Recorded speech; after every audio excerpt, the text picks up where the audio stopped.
Walang pagsidla ng kalagalakan ang ilang mga benepisyaryo ng Expanded 4PH program at iba't ibang presidential proclamations ni Pangulong Ferdinand R. Marcos Jr.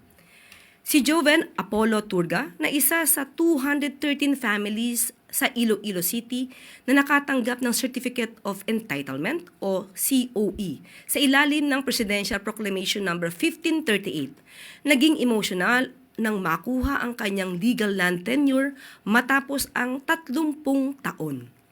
Hindi rin mapigilan maluha si Alice Rose Sigumalian, leader ng Mirasolville Homeowners Association Incorporated, matapos na matanggap ang Certificate of Land Allocation kasama ang 367 families sa Iloilo.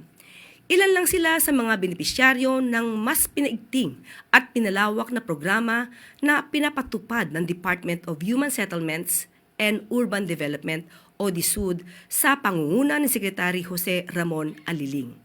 Kabilang dito ang implementasyon ng Expanded 4PH na flagship housing program ni Pangulong Marcos Jr. Kamakailan lang din ay namahagi ng mga COE ang DSUD sa tumapos sa dekadang paghihintay ng mga pamilya upang makamit ang security of tenure at kapanatagan sa lupang kanilang tinitirhan. Kabilang dito ang mga benepisyaryo mula sa Nara, Palawan, Los Baños, Laguna, Iloilo City at sa iba pang mga lugar. Sa Occidental Mindoro, na-turnover na rin ang mga kauna-unang horizontal units o house and lot packages sa mga beneficiaries ng Expanded 4PH sa Mindanao. Nagpapatuloy din ang pamamahagi ng COE sa mga beneficiaries sa ilalim ng Enhanced Community Mortgage ng Expanded 4PH.